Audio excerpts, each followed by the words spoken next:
Your man Louie T is back like cook crack. Got an all new episode for you today. Aaron Rodgers is a funny ass dude. We'll talk about his situation and the IG post that sparked so much discussion. Franchise tag window wide open. There's one position that really intrigues me this offseason. We'll talk about that.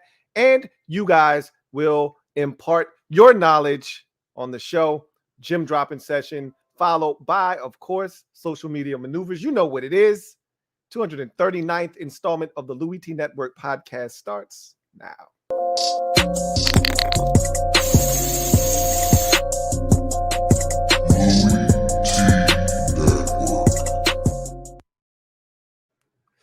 Who else could it be but me, your man, Louie T? Welcome to the 239th installment of the Louie T Network podcast. I, of course, am your set man, Louie T. Thank you for joining me. What's up, Ryan Rosen? Thank you for joining me on the podcast. Shout out to my guy, Ryan, for being the first in the comment section. I know I said a long time ago that the first person in the comment section, I was going to give him a shout out. I just always forget, but Ryan, you have been there for a minute now. So it just popped into my head like Ryan has been there.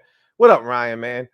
Really appreciate you chopping it up with the kid today on this very warm Wednesday. And then, this is that VA shit that, it drives me nuts. But I've been here my entire life, so I'm accustomed to it. It doesn't make it any easier to stomach because Mother Nature is playing games right now. She's trying to get somebody sick, right? It's been 70 plus degrees the last 3 days. I went on a trip, came back, and it was unseasonably warm. We were dressed because we went up into the mountains to a cabin, and so it was cold. And we come back to this, and as we continue to come up north, it's getting warmer and warmer. I'm like, shit, I take off my vest, then I take off my jacket, and I'm like, man, it's hot. I'm still hot.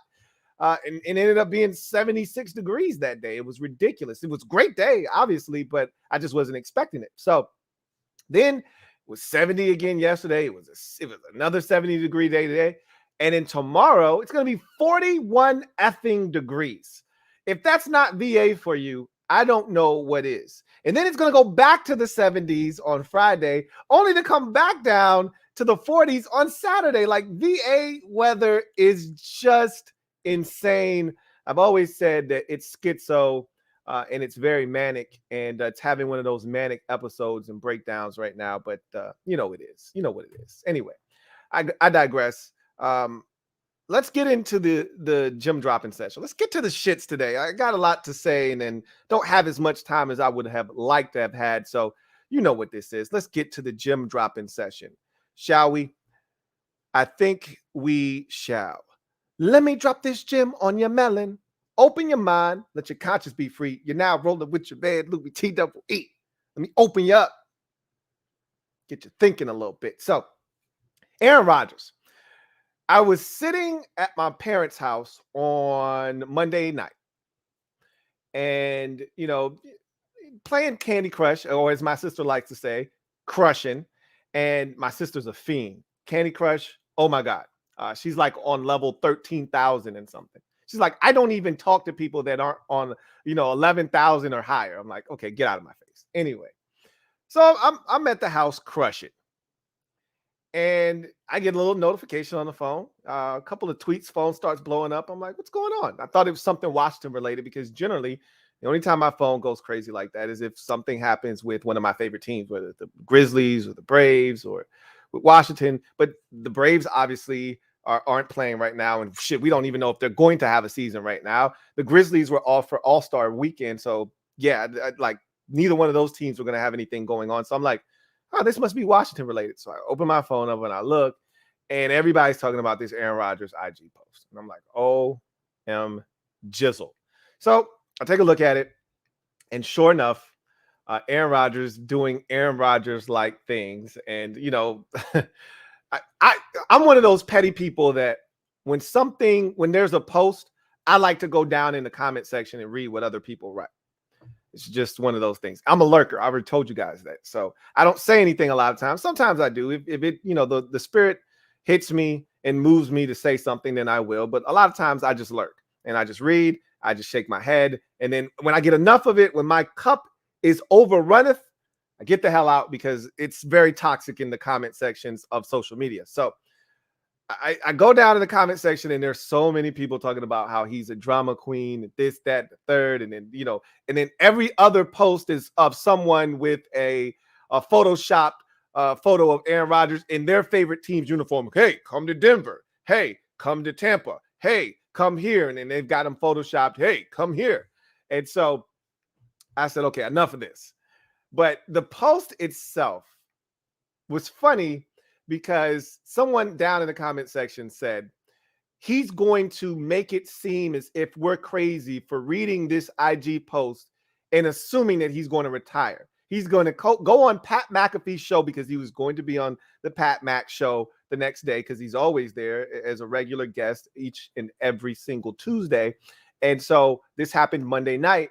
And that person was that commented on the post was like, he's going to try to make us all seem like we're crazy for thinking that this post was him saying thank you to all the people that, helped him in his career, this, that, and the third, or helped last year, but, be one of the more enjoyable seasons of his career. But now it's time for him to say goodbye. And he's going to make us feel crazy for thinking that that was a retirement post. He's like, how could you get that from this post? And all I could do was laugh because I said, he's probably right. And sure enough, the next day, Aaron Rodgers said, he said, all I was doing was showing gratitude. That's it. There's nothing wrong with showing. I said, there it is, classic Aaron Rodgers. And so it got me to thinking, I'm a huge Aaron Rodgers apologist. I have been. I've been one of those people that have been hypercritical of him the last 2 years, though, not beating the Buccaneers last year when you had everything kind of set up for you to win the Super Bowl. And then this year, not even being able to beat the San Francisco 49ers at home in the divisional round was a travesty and a farce. So I've aired him out of late. He's still my guy. He's still one of the best quarterbacks these eyes have ever seen, but he can't get it done in the postseason. And that's a big part of your, legacy. That said, everyone and their mama who doesn't have a quarterback would kill to have Aaron Rodgers. You'd slap your mom at least once. You probably have to run and hide after you do so, but Aaron Rodgers would be on your team, so it'd be worth the risk. I'd slap my mom. I know that now. Again, I don't know if I'd live to tell about it, but my mom can't catch me. So as long as I don't allow my moms to lay paws on me, I should be good. But if she ever catches me, it's a wrap, and you guys wouldn't see me again. But I'd slap my mom for Aaron Rodgers to come to Washington, but that's nor here nor there. The bottom line is, I thought when I read that post, I thought to myself, oh my God, Aaron Rodgers is really going to do this. He's going to pull a Tom Brady. And have you read all the stuff with Tom Brady now? Like, I knew this was going to happen with Brady. And I'm going off on a tangent. I can do this from time to time. I will come back to Aaron Rodgers, but I have to say this while it's on my brain or I'll forget. Have you seen the Brady stuff? What did I tell you? I told you Giselle had a gun to his head, right? Like kind of forced him into retirement. Brady didn't want to stop playing football. But now this other stuff about him not getting along with Bruce Arians, which I don't think is true. I think there was a little bit of a rift because Arians is one of those guys that tells it like it is. He's the old uncle that doesn't have a filter, that doesn't care, says what he feels, and doesn't care how anybody reacts to what he has to say. So when Tom Brady played poorly, Arians would come out and say, we lost this game because of Tom Brady, not anybody else. And I'm pretty sure Brady didn't like that because Belichick used to do that to him, but he used to do it behind the scenes in the locker room. He never aired Brady out publicly. Arians is the direct opposite. He would air him out to the media for everyone to see. And I don't think Brady really loved that. However, they made beautiful music together for 2 years and won a Super Bowl. So I don't think the riff was, even if there was one, and I don't know if it was that great, I don't think it was great enough for Brady to say, I'm done. Then there was this whole thing about, he didn't love the Tampa Bay Buccaneers program. Well, yeah, look, everyone does things differently. Yeah, he was in New England for 20 years. There was a set way they did things for 20 years. I think it'd be a little bit different when you go somewhere else and they do it their way and it's not the way you're accustomed to. Yeah, there are going to be some issues. So, all of this stuff that's coming out about Brady, the bottom line is he didn't want to stop. That's what I gathered from everything is he didn't want to stop. He didn't voluntarily stop, playing football. He stopped playing football because his wife wanted him to be home and she wanted to get back out in the workforce. So I think he was pressured into retiring. And he said, hey, don't ever say, never about him coming back. I'm like, dude, really? And, it would be Tom Brady to sit out for a year or two and come back at like age 48 and play 2 more seasons. It would be some Brady shit to do that, right? Anyway, back to Aaron Rodgers. I read that IG post, and he's thanking his former girlfriend, that he just broke up with. He's thanking all of his teammates who made this a great year. He's thanking this person and that person. And it sounds like a guy who has figured out, man, this has been a hell of a ride, but it's coming to an end. That's what the post sounded like. And then he's posting cryptic pictures. And so you have to know what the pictures mean in order for them to make sense, for you to draw inferences like I did. So he's posting pictures of him standing at the national anthem. And every game, he stands the national anthem next to his 2 best friends on the team, Randall Cobb and Davante Adams. Randall Cobb always stands off to his left, and Davante Adams always stands off to his right, and he stands in the middle of both of them during the national anthem. So he posts a picture of that. Then he posts another picture where he's missing. The game that he didn't play in, where Cobb, that was against the Chiefs, when Cobb and Davante Adams are standing there for the national anthem, and he's not there. So everyone's thinking, well, that's his way of saying, I'm not going to be there next year. And so you're putting all of these pieces of the puzzle together, and you're like, hey, he's really going to do the Brady thing. Like, the guy just won MVP. Brady was like second in the MVP voting, and he retired. And the guy that won it for the second year in a row is going to hang it up. This is crazy. And then he goes on the Pat Mack show and he says, that's not what that was. This was just me showing gratitude. He's not going anywhere. Okay. But why did you have to do that? Like, and he said, I was just coming off of a 15-day cleanse. Okay. So I just had to get some things off my chest, and I just wanted to thank some people. I'm like, really, guy? You couldn't have sent some text messages out? You had to do all of that, this extravagant post? Aaron Rodgers, he likes the drama, man. He really, truly does like the drama. He may try to act as if he's a recluse and that he doesn't want the spotlight. He likes the drama, man. And he's playing this thing up. He's really enjoying himself right now. That was extra. That was so extra. And he's going to play football, and he's going to play for the Green Bay Packers. Like, I don't think he's going anywhere else. Like, the assumption is, for me, this is the assumption. I shouldn't assume for anyone else. My assumption is that he's going to come back to Green Bay. They're going to franchise tag Davante Adams, and this might be the last year because they can't keep Adams after this year. They're not going to franchise tag him 2 years in a row. Really, the Packers rarely even, franchise tag guys 1 year. They don't like spending a ton of money in free agency, do the Packers. So it'll be interesting to see what they do with Davante Adams. But obviously, if Aaron Rodgers is back, one of the stipulations is going to be that I got to have my boy back. If he's not here, I'm not coming back. So in the Packers right now, they're bending over backwards. I mean, they're bending like a pretzel in all kinds of directions to try to acquiesce to whatever Aaron Rodgers wants. So I'm pretty sure if he tells them, I need Davante Adams back, I need Brian Gutekunst to go out to midfield of Packer Stadium, of Lambeau Field, and take a squat, for everybody to see, I'm pretty sure they would have him do that. Like, go out there, Brian. You heard what he said. Put your pants down and go take a shit on the logo in midfield. Hurry up. I really feel personally he'll be back. Adams will be back. They'll run this thing back one more time. And then I think this will be it. This will be his swan song. Or whether I can't see Aaron Rodgers finishing his career anywhere else.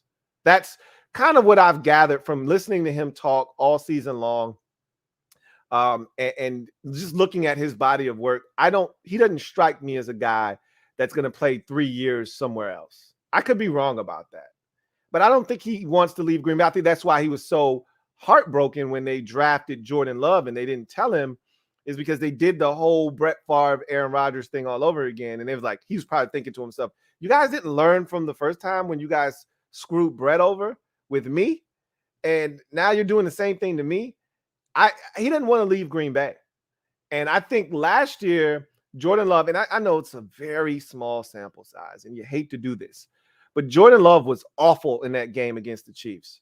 And anytime he's played in a regular season game, and he's had opportunities where there have been blowouts or whatever the case may be to get in there, he hasn't looked all that great. He's been okay in the preseason, but I don't think they're blown away by him enough to where they're willing to let Aaron Rodgers walk away, because they know once Aaron Rodgers goes, their window of opportunity officially shuts, and they don't know when it's going to open back up again.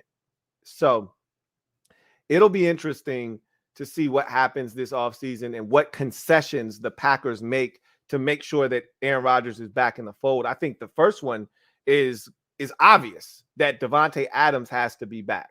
If they don't make that happen, and I would assume, I don't know what kind of deal Randall Cobb had in Houston. I think it was a 2-year deal. I think last year was the final year of that deal. So he's a free agent as well. I would assume that those two guys are back. That's mandatory. That's the first step in getting Aaron Rodgers to come back, is to franchise tag Davante Adams and then re-sign Randall Cobb. But you don't have to rush to do any of that, because you got to make sure that Aaron Rodgers is coming back first. They don't have as much time with Adams as they do with Cobb. Like Cobb, they could just leave him out there and say, hey, don't sign anywhere. And Rodgers could say, hey, Randall, hold on. I'll let you know if I'm coming back. And he'll probably tell him in advance, hey, I'm coming back, so come back to Green Bay. If he's not coming back, he'll probably say, hey, go sign wherever. You know what I mean? Like, I'm not coming back to Green Bay. Or, hey, come with me wherever I go. I'm trying to go to Denver. You should come to Denver. And wherever he goes, that's the kind of power that a guy like Aaron Rodgers or Tom Brady has. Wherever they go, they can bring guys with them. Remember when Brady first went to Tampa? Julian Edelman had already retired, and Brady was like, yo, Jules, you want to come with me to Tampa Bay? And Edelman was like, yo, I'll come out of retirement to come play with you. But the Patriots was like, bro, we got your rights. What are you doing? We're not doing it. We did it for Gronk. We're not doing it for you. You're done. Okay. Either you're playing with us, or you're not playing at all. Gronk, on the other hand, was like, yo, I'll stay retired. I'm cool. Either way, y'all could either let me out of the contract so I can go play with Tom in Tampa, or it's whatever. You know what I'm saying? So they ended up working out something so that he could go play with Tom in Tampa.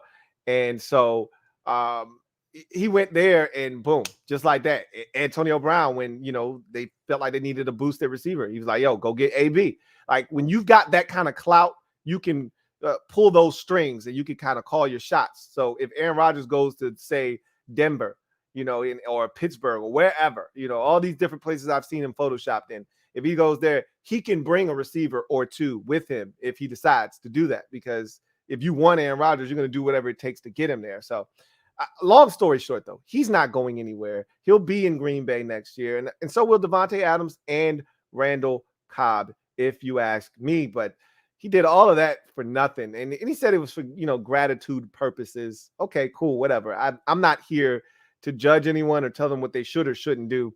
But that was extra. That was really extra. Read all about it. That was super extra. All right. Anyway, I digress. Anyway, let's switch it up and talk about something that is really interesting to me. And that's free agency and the franchise tag as we transition to social media maneuvers. I do have a super chat, and I'll save that for at the end of the show when we get to garbage time. So franchise tag window is officially open, and there are some guys that are prime candidates for it, as there are every year. And as we get closer to the deadline that's set for making a decision as to whether to use your franchise tag or not, we'll talk more about these guys. And that'll be next week and the week after as we get closer to the start of free agency. But I will say this. There are a few guys that are big names. The Chiefs, they can't let Orlando Brown walk. They traded up traded a bunch of stuff to get him with the Ravens. They can't let him walk. They revamped that offensive line to protect Patrick Mahomes. They're going to either franchise him or find a way to get a long-term deal worked out before that deadline is reached. They've already cut Anthony Hitchens, so you can see them starting to try to cut and slash to free up that space to make whatever they have to make happen, whether it be to, put a franchise tag on Orlando Brown, which is going to, put a freeze on, the tackle market has to be damn near $20 million a year. It's got to be somewhere in that neighborhood, somewhere from 18 to 20 million because of how much these tackles are being paid. Trent Williams just hit the $100 million for what I think it was 6 years, 100 and I forgot how much was it, 100 and some odd $1 million or whatever it was. So at the end of the day,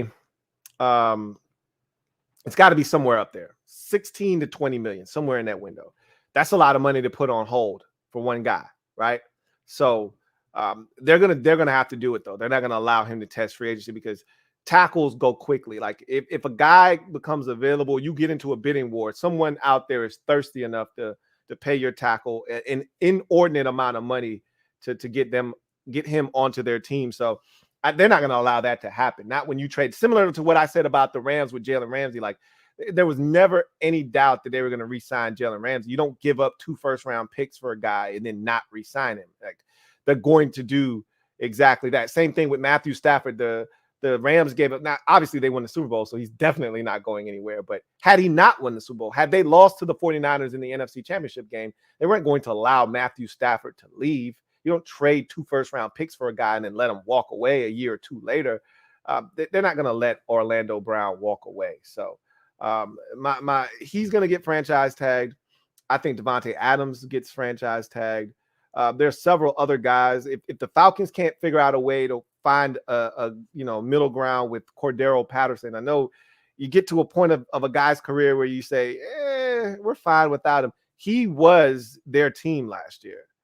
And if you're the Atlanta Falcons, you have to find a way to bring him back. I don't know if franchise tagging him is the right move, but you got to bring Cordero Patterson back. He's too big a part of your team to not have him back. When he wasn't in the lineup, their offense was a joke. When he was in the lineup, they were dangerous.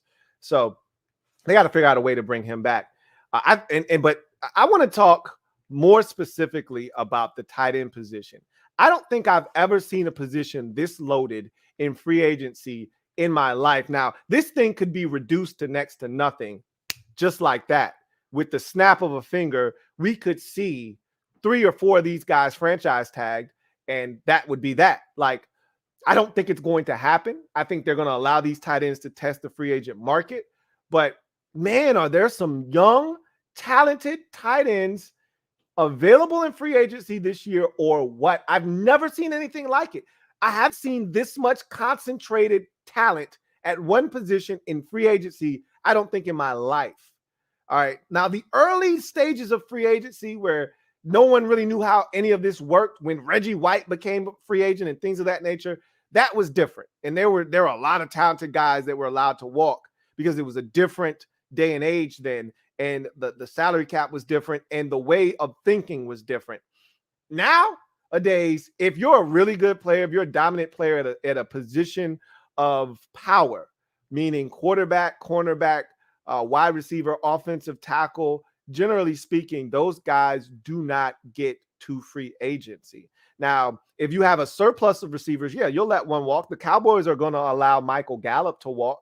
They've got a surplus of wide receivers. They don't need to re-sign Michael Gallup. They'll let someone else pay him good money out there. But generally speaking, if you've got a top-tier wide receiver, like a Kenny Golladay, for instance, that guy isn't usually allowed to walk. But the Lions are like, we're not competing for anything. We just traded Matthew Stafford. What the hell do we need a Kenny Golladay for? Why would we pay $17, $18 million for a guy and we don't even have a quarterback to get him the football? So that didn't make any sense. But had they had Matthew Stafford and if they were trying to win in Detroit and they weren't hitting the reset button, they would have kept Kenny Golladay. They would have held on to him, just like you saw the Bears do with Allen Robinson. They didn't have a quarterback to get him the football. They was like, shit, he's still not leaving. He's the best thing we got. They franchise tagged him not once, but twice. So generally speaking, if you're at a position of power, you don't find free agency. But the tight end position isn't a position of power. It's not looked upon as one of those positions. I feel like the guard is changing in the NFL, and the tight end position is starting to become one of those mismatched chess piece type of positions where if you have a dominant player there or a guy that is an above average player there, you can really do some serious damage offensively. We've seen teams dominate because of one guy. The Raiders have done it with Darren Waller. The Ravens have done it with Mark Andrews. We know what the Chiefs have done for years with Travis Kelce. If you've got one of those guys that's special, George Kittle with the 49ers, that offense looks drastically different when he's in it. When you've got one of those guys, it changes the dynamics of your offense. So to me, the tight end position is growing in importance in this league. And for me to see this many talented tight ends available, I'm like a kid in a candy store. Let's go over some of these names that I'm like, if I'm a team and I'm not quite 100% sure about my tight end position, like I think my position's good, but it's not locked and set and stocked, you should be out here shopping, man. And there's some good stuff. There's some really good merchandise. So we start with the Dallas Cowboys tight end, Dalton Schultz. The guy had a phenomenal year, a career year last year. Remember, he got his opportunity in 2020 with the injury to the other tight end that I was eyeballing in free agency that year that they brought back. He gets injured in like week 2. Dalton Schultz steps up and he starts playing outstanding football, so much so that they get the other tight end back. I can't remember what his name is now, but they get him back and Schultz is still the primary target. And I remember asking my guy, Law, who the second most targeted receiver on the Cowboys team was. Number 1 was CeeDee Lamb. Who was the number 2 guy? And he knew what it was. It was Dalton Schultz. This guy is a difference maker, and he was outstanding for the Cowboys. And if they don't bring him back, someone's going to get themselves a really good tight end in Dalton Schultz. Okay, so that's one name. All right, as we continue on, this is a guy that I love. Love him. I've talked about him. I said this guy's going to continue to grow. He has. Now he's playing with the utmost confidence. I think the Dolphins would be foolish to allow this guy to walk away, especially if you're serious about Tua taking that next step. If you're the Dolphins, you cannot let Mike Gesicki get out of your building. They've been drafting tight ends like their mind's going bad, and they're collecting tight ends. They just drafted Hunter Long last year out of BC. So they may be thinking to themselves, hey, Mike Gesicki is expendable because we got 97 tight ends on the roster. I can assure you none of your 97 tight ends on the roster looks, plays, or has the ability or talent of a Mike Gesicki. They'd be stupid, not foolish, stupid to let Mike Gesicki walk. But I'm telling you, there are a lot of teams out here drooling, salivating at the prospects of getting their hands on Mike Gesicki should he come available. That's another name. So that's 2 guys. David Njoku is a guy that is so talented. He's dripping and oozing talent out of every nook and cranny. Remember, this is a former first-round pick out of the U for the Cleveland Browns. Things haven't always gone the way that he intended it to go in Cleveland, whether it's injuries or other guys getting drafted or things just switching up, him not getting the amount of opportunities that he thought at one time he was wanting out of Cleveland and was balking about a trade. Things, cooler heads prevailed. Things kind of simmered down. He started to like his role in Cleveland. He started to rev it back up, and you started to see the talent that is David Njoku. I think the Browns are intrigued, but I don't think they are intrigued enough to slap a franchise tag on him. I think they would love to have him back, but I think they're going to allow him to test the free agent market, and we'll see what that means for David Njoku, another guy that if you're a team that needs some talent at the tight end position and some athleticism, this is a guy that can help. So that's a third tight end that I'm really feeling in the free agent market this year. How about Evan Ingram? This is a guy, former first-round pick out of Ole Miss by the New York Giants. All the talent in the world. Guy ran a 4.4 140. We know he can run. The hands haven't always been A1 official. A lot of drops throughout his career, some big, impactful drops at that. Still, I think he's one of those guys that just needs a change of scenery. A lot of expectations were placed on his shoulders being a first-round pick. He never lived up to them in New York. You give this guy a second chance somewhere else where he's just another one of the guys. He's going to come in there. I don't think you're going to have to break – for some of these guys like a Mike Gesicki, you're going to have to break him off. David Njoku, you might have to. I don't think you're going to have to break David Njoku off, but you may have to spend a little bit more money than you maybe would like to. With an Evan Ingram, because he's coming off of a very suspect, 4 years in New York, where they didn't even pick up his 5th-year option. I'm looking at him and I'm saying, if I'm a team out here, Evan Ingram, I don't think they picked up his 5th-year option. I'm trying to think. They might have picked up his 5th-year option. It doesn't matter. Evan Ingram is a guy that you won't have to break the bank to get him to play for your football team. You can sign Evan Ingram to a 1-year, $7 million prove-it deal. You can sign Evan Ingram to a 2-year, $13 million deal with an option to get out after the first year. Evan Ingram will be affordable, and he can be a difference maker for your football team. I can tell you this. I'd kick the tires on Evan Ingram in a heartbeat, okay? And I don't give a damn about the drops. Bring him to Washington, or bring him here or there, and let's see if he doesn't get a new lease on life. The guy can catch the football, okay? He didn't forget how to catch. So I just think give him a change of scenery, breath of fresh air. Evan Ingram could be a problem. Add him to the list. That's a 4th tight end. Now we go to O.J. Howard. All right, man, this was a guy that everybody was drooling over when he left Alabama after that national championship run.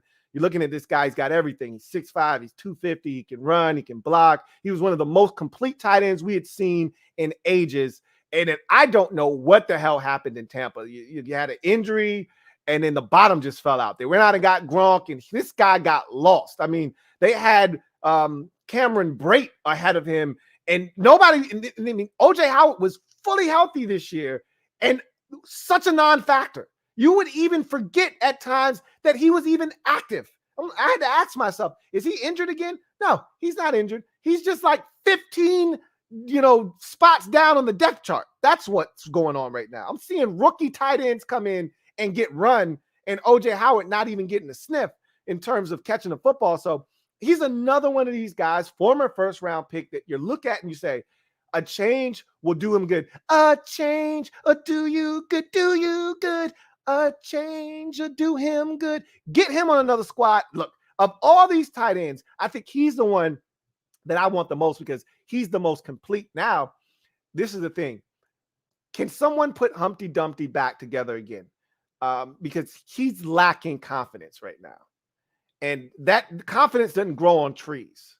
So I look at O.J. Howard and I'm like, I don't know, man. That's the only thing. Some of these dudes, they don't lack for confidence. They got swag and they think, all right, I'm the best thing walking and I get another opportunity, I'm going to tear it up. I'm not sure about O.J. Howard. I saw a guy that lost confidence in Tampa Bay. I need him to regain that confidence, but he's another guy. Put him on the list. That's 5 tight ends that I take in a heartbeat, no questions asked, add him to my team and feel damn good about him. How about Robert Tonyan for the Green Bay Packers? Got injured this year, so you didn't see him as much as you did last year when he had that breakout season and like 14 touchdown grabs. Got hurt midway through the season for the Packers, never came back. That was a huge loss to them because they were really lacking at the tight end position. Still, Tonyan is another one of these athletically gifted tight ends that can make things happen. You can move him around, use him as a chess piece. You can detach him from the offensive line. You can bring him in tight. He's a guy that can make things happen. And so I think he's a little bit lower down on the rung of tight ends that I've mentioned, but he's still another guy. Add him to the list. I'd take him in a heartbeat and would not hesitate. That's 6 guys. All right. C.J. Uzomah with the Cincinnati Bengals, very underrated pass catching tight end. I think he's another guy. Got injured, if you recall, in the AFC Championship game. Didn't know if he was going to be able to play in the Super Bowl. He did come back and play in the Super Bowl. He's a guy that really helped that Bengals offense. And I think the Bengals would love to have him back. He was a guy that is also a vocal leader in that locker room. So I think they really do want C.J. Uzomah back.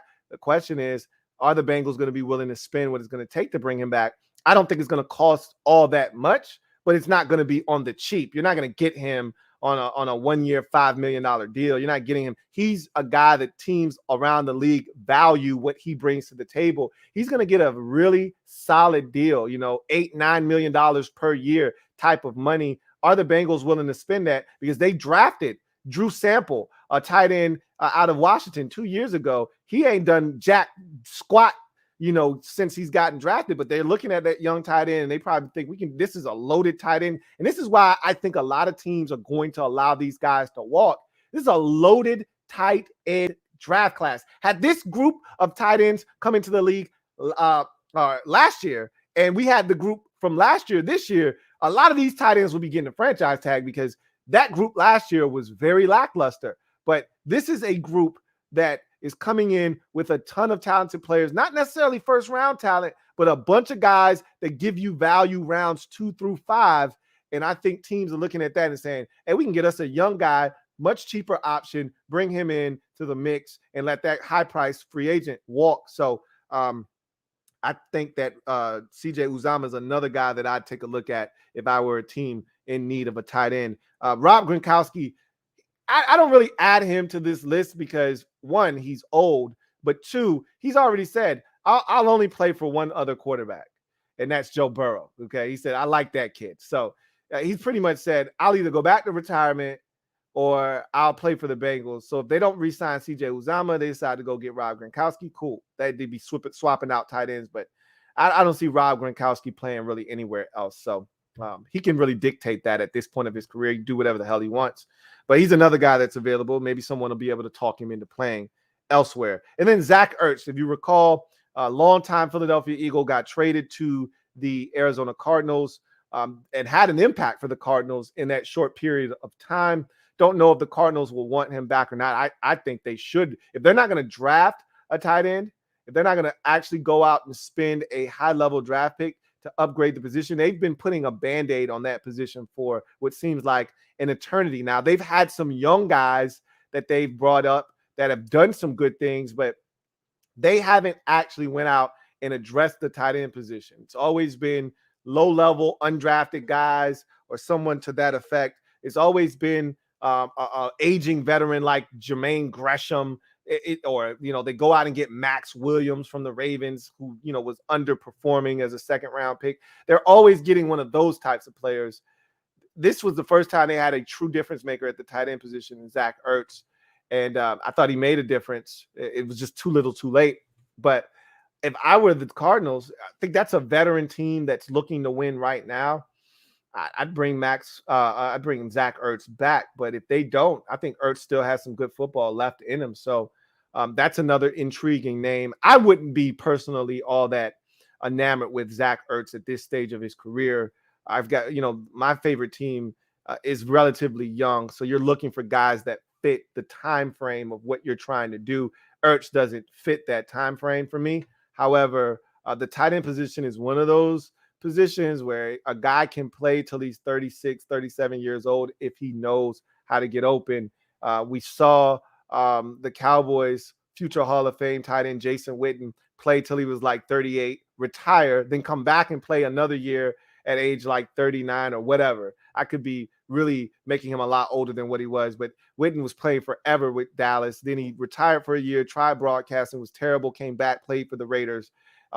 You can play for many, many years in this league. Mercedes Lewis is still playing. He's 89 years old for the Green Bay Packers. You can play the tight end position if you still have a way. Jimmy Graham, how old is he now?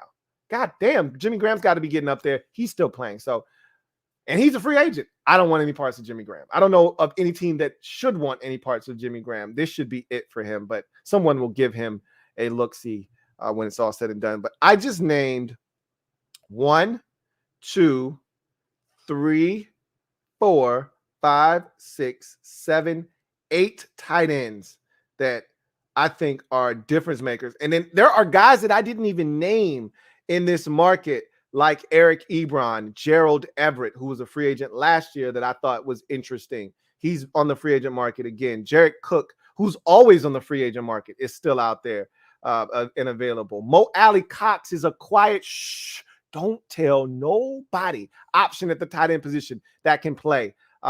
Max Williams is available as a tight end. He actually revived his career in Arizona. I still don't want any parts of him. Anthony Ferkser was a guy that I was really high on last year.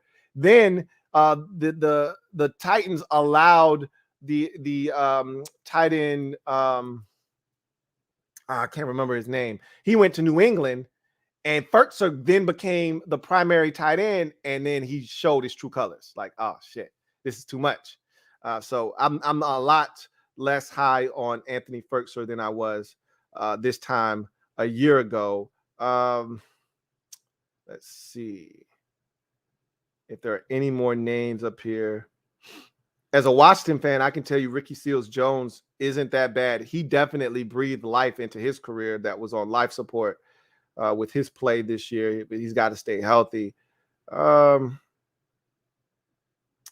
there are a couple of other names up here that are really intriguing. Donald Parham for the Chargers, that the big 6'8" tight end. They've got he's a restricted free agent, so they've got first right of refusal. I think he'll be back in LA.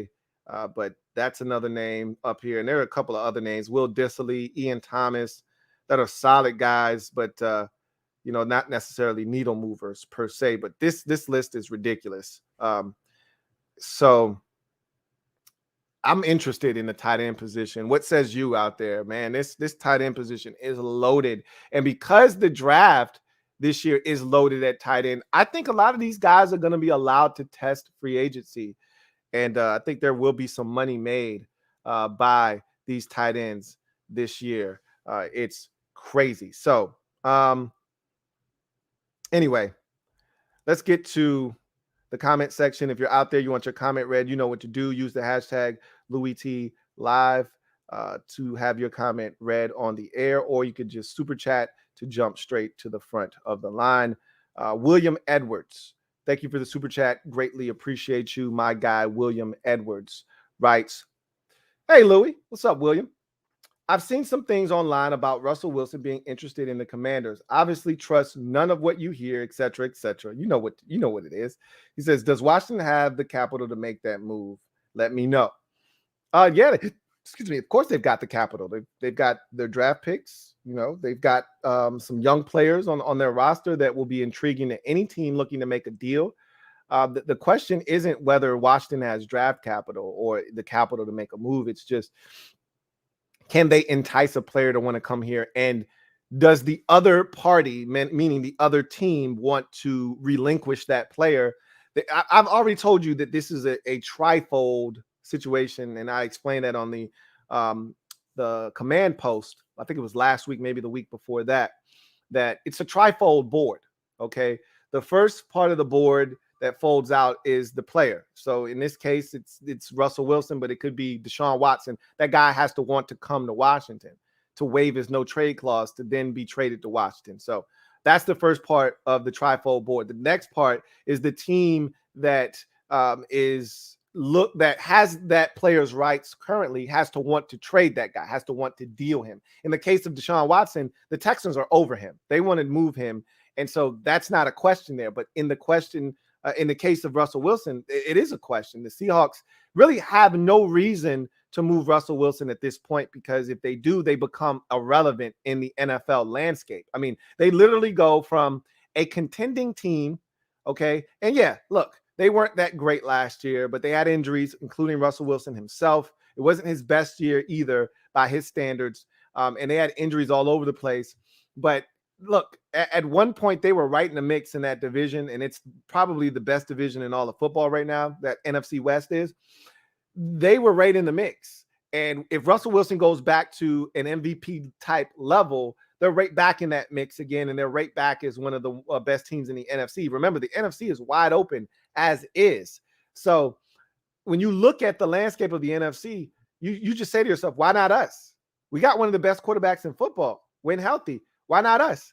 So if I'm Seattle, you trade Russell Wilson away, you immediately go back down to one of the worst teams in the NFC, one of the worst teams in football, and you don't know when you're going to see the light of day, because if you don't have a quarterback, you don't have a chance. The Seahawks know that all too well, because there was a gap between Matthew Hasselbeck and Russell Wilson that they could not fill to save their life. It was Tavares Jackson. They even signed Matt Flynn, if you recall, the same year they drafted Russell Wilson in 2012. And they were willing to give Matt Flynn an opportunity to prove he was the guy. And there were so many failed guys in Seattle in that period where they were waiting to find someone to help them win. So they don't want to go back to that. So I don't see the Seahawks trading Russell Wilson. It doesn't make any sense for them. But yeah, and we'll talk about this on the show tomorrow night. But yeah, we saw the whole switching of the profile pick and this, that, and the third. Look, it's Lion season, okay? Everything means something and everything means nothing all at the same time. But to answer your question, yes, Washington has every bit of capital that it needs to make any deal that it sees fit this offseason. They've got plenty of money. They've got plenty of trade capital. They've got plenty of players that are young, talented, that teams would love to have thrown into the deal. It's just, are they willing to part ways? And that's the final part of that trifold board is, okay, you're willing to come as a player to Washington, whether you're Deshaun Watson or you're Russell Wilson. The team is willing to trade you. That's the second part. The third part is Washington willing to give up what it's going to cost to get that player onto their roster? It's going to cost you a ton to get Deshaun Watson up from under the Houston Texans, and it's equally going to cost you as much to get Russell Wilson away from the Seattle Seahawks. So are you willing to part ways with what it's going to take to make it happen? Washington can definitely do that if they see fit. Thank you for the super chat, William Edwards. The great Watubi, thank you for the super chat. Greatly appreciate you. My guy, great Watubi, thank you for being a member of the MOBB. Writes, who would you rather have, Wentz, Jimmy G, Trubisky, or Mariota? That is who we are going to end up with. Ron told The Athletic the QB room will be 2 vet players and a rookie, and the 1 vet is Taylor. I've already said that that's what it's going to end up being. They're going to draft a guy more likely than not in the second round. I don't see them spending the 11th pick overall unless they love a guy and he falls to them at 11. I don't see them spending the 11th pick in the draft on a quarterback, but I do see them spending that second round pick on a quarterback. And then I see them getting a guy in free agency. I told you, they're not going to just push all their chips to the center of the table in the draft. This is not the draft class to do that in. So they're not going to just say, all right, we can skip free agency and we can just get a quarterback in the draft. They're not going to do that. They're going to get a veteran quarterback. And as you mentioned, it's going to be one of those guys you just mentioned, Wentz, Jimmy G, Trubisky, or Mariota. It's going to more likely than not be one of those 4 quarterbacks. I don't want any parts of Carson Wentz. If the Colts essentially gave up a first-round pick for him, and he went back to the guys that helped him get to where he ultimately got, which was a Super Bowl or playing at an MVP level with his former then offensive coordinator Frank Wright, now / quarterbacks coach, now head coach in Indy. He couldn't get him back to the form that he was in Philadelphia. I definitely don't want to try my hand at it. I'm good on Carson Wentz. Jimmy G, you know how I feel about Jimmy G. I'm good on him. I'd much rather take my hand at Trubisky or Mariota. I was a big Trubisky fan. I was a big Trubisky apologist. A lot of people in Buffalo, and I think Ron trusts those guys because Ron has a lot of relationships established in Buffalo. If I were a betting man, I'd tell you right now, I think it'd be Trubisky because Ron trusts a lot of those guys that were with him in Carolina. They're now in Buffalo, and they are saying and giving a ringing endorsement for Trubisky, saying this guy's ready to start for someone. He's ready for a second chance, and he's ready to start and really do some serious damage. And Trubisky is the exact type of quarterback that Ron is looking for. He's mobile. He can make every throw on the football field. He's young. He checks off all the boxes. And I think Ron is looking to give someone a second opportunity. I don't think Jimmy G is what Ron is looking for in a quarterback because he's not mobile. Mariota is injury prone. I think that's someone else that they'll kick the tires on if need be. But I think right now Trubisky is the guy, and that's the guy of those 4 that I would go with at this current moment. I like Mariota. My problem with him is he gets hurt too often. He's another one of these Tyrod Taylor types where I'm like, it's not a matter of if he's going to get hurt, it's when he's going to get hurt and for how long. So I'd pass up on him just because of that. But I can tell you this. If it comes down to Trubisky or Mariota, I think they're going to go with Trubisky. I really do, because remember, Jimmy G has to be cut, and I think he will ultimately be cut because I don't see anybody trading for him because they know he's going to be released. The 49ers aren't going to hold on to him. They're trying to get someone to say, hey, look, I don't want to fight over, trying to get my hands on Jimmy G when he's released. How about I just slide you a 6th-round pick and we call it even? The 49ers will take it, but you're also inheriting Jimmy G's contract. Why would you do that when you can just let him be released, let him clear waivers, all right, and then boom, voila, you have an opportunity to then sign him. So that's what is going to happen, and I'm going to tell you right now, he's a guy that is going to garner interest. We may not want him, but I think Ron and company are interested in him. But I think Trubisky and the connection to Buffalo and all the people that Ron trusts in Carolina that were with him in Carolina that are in Buffalo currently, I think that's enough to get Ron to say, we should give this guy a chance. So that's the guy that I think ultimately ends up here. Let's see. Got a couple of hashtags, so we will get to those. See. I want to make sure I didn't skip over anyone's. Gregory Lightbody says, any free agents, free safeties you're interested in for Washington? Haven't looked at the free agent safeties, but we can do that right now. I don't think that – I know there are some that are going to be available, but my whole thing is you got to move on from Landon Collins first before you can do anything at safety to me. Tyrann Mathieu is available, a little older than I would be looking for at this point. Marcus Williams is very intriguing, but you're going to have to pay. Marcus May, another guy, that he's coming off of a torn ACL, so that's interesting. He may have to go back to the Jets on a one-year prove-it deal. Anthony Harris was a guy we were drooling over 2 years ago. He's an afterthought now.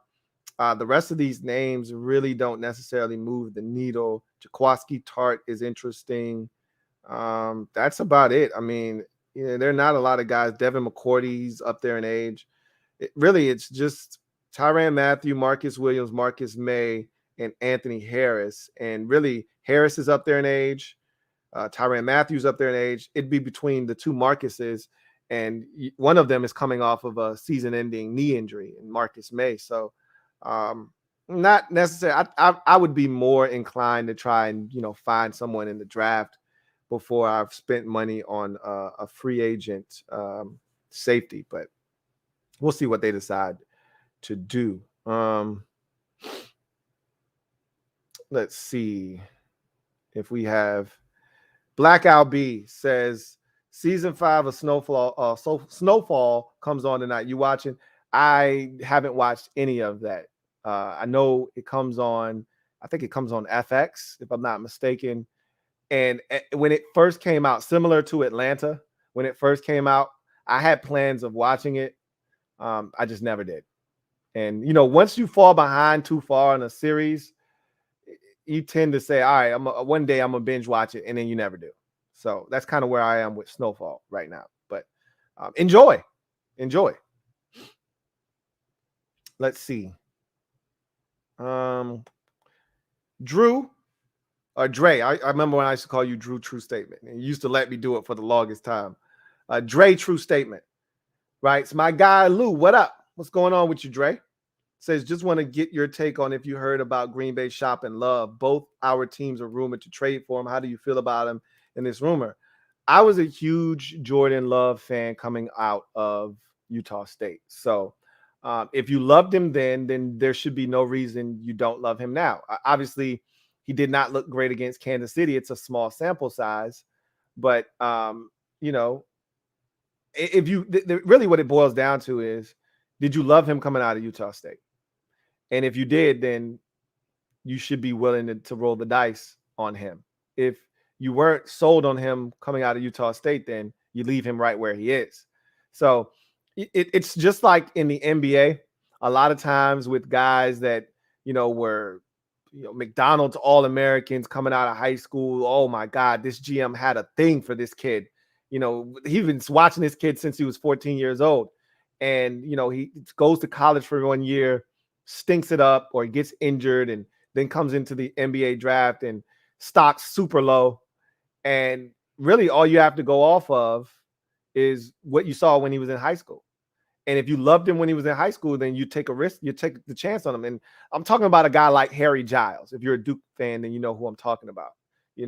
This ridiculous prospect coming out of high school, everyone's salivating over him, had a couple of knee injuries, didn't play well at Duke for 1 year and then went to the NBA. The only thing you could go off of was really his high school.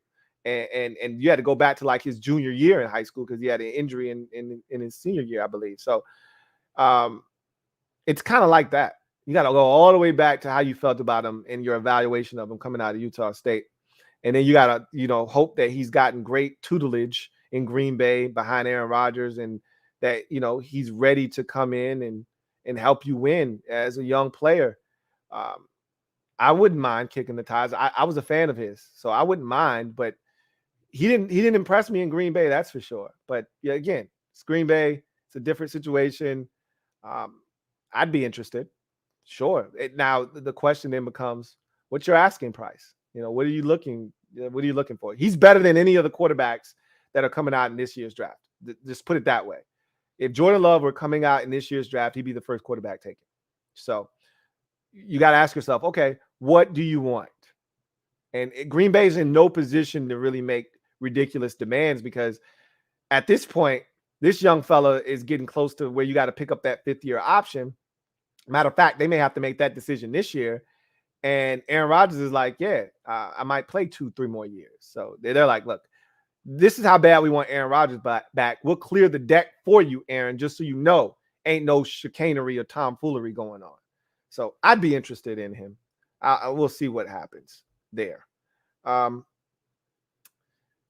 Red Wings 01, hold that thought. Got a super chat here from Kyle. Thank you for the super chat, Kyle. Greatly appreciate you. Who writes, probability of Rodgers staying in Green Bay, 70-30. I'd put it at 90-10. Like, it's either Green Bay or retirement. I don't think he's going to play anywhere else. And I don't see him wanting. He listened to the man speak. He just talked about how enjoyable last year was.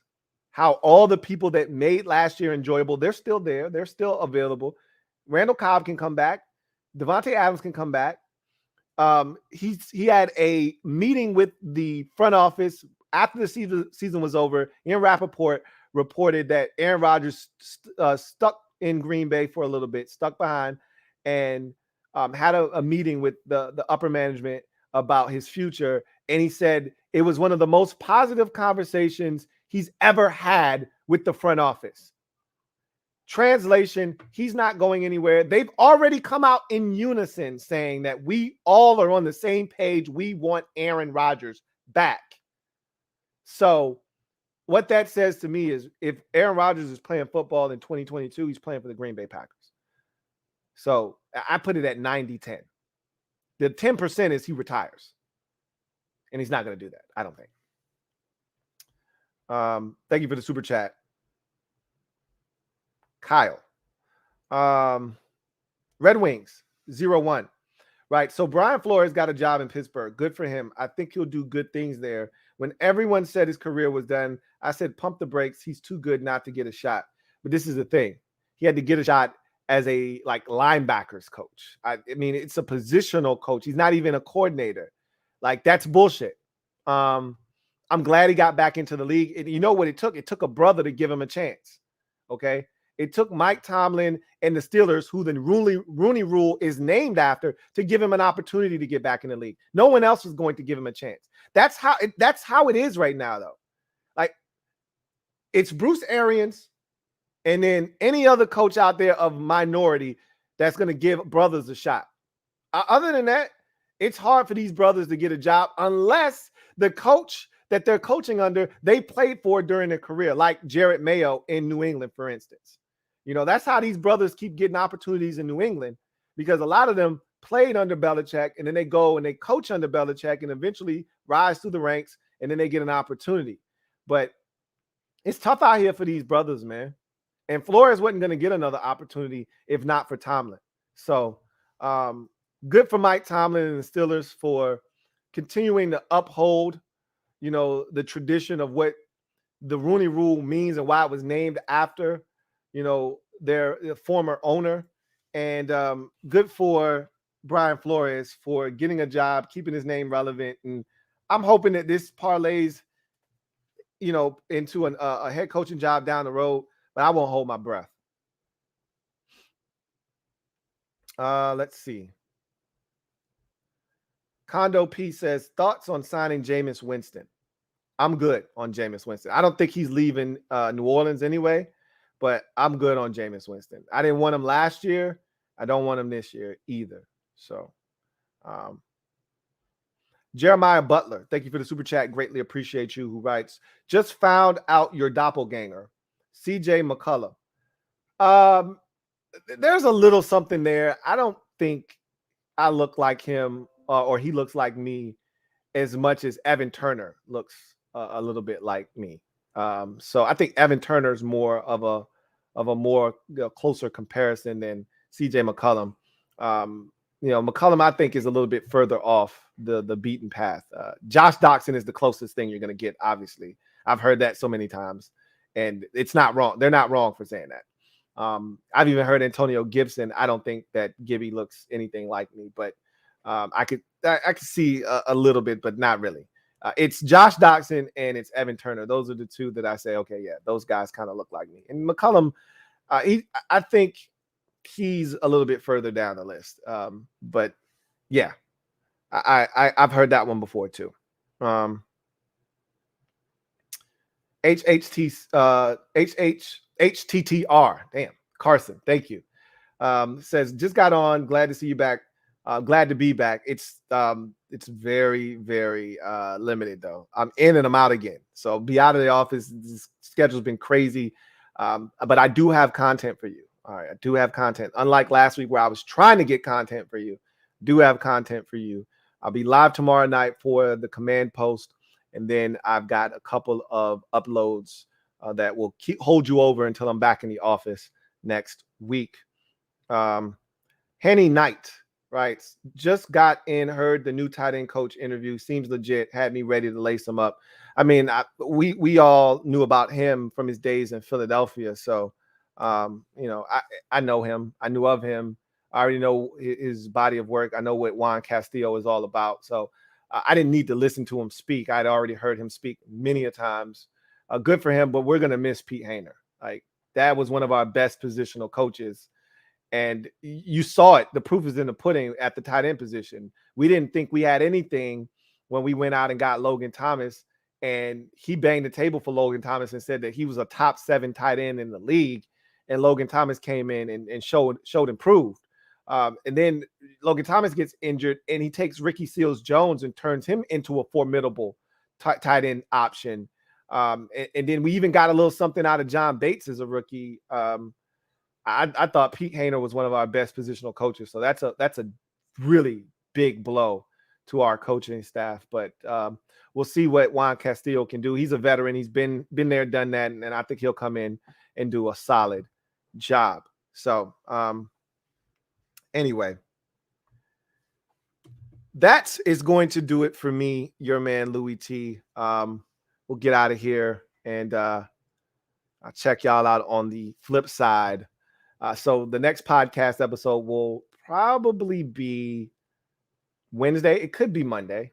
I will be back in the office on Monday. I just don't know if I'll be back in early enough to do a podcast. We'll see. We'll shoot for Monday. But if you're a Washington fan, I'll be live tomorrow night for the command post. And then be on the lookout for a few uploads over the weekend as we get back into the Draft Prospects 101 series.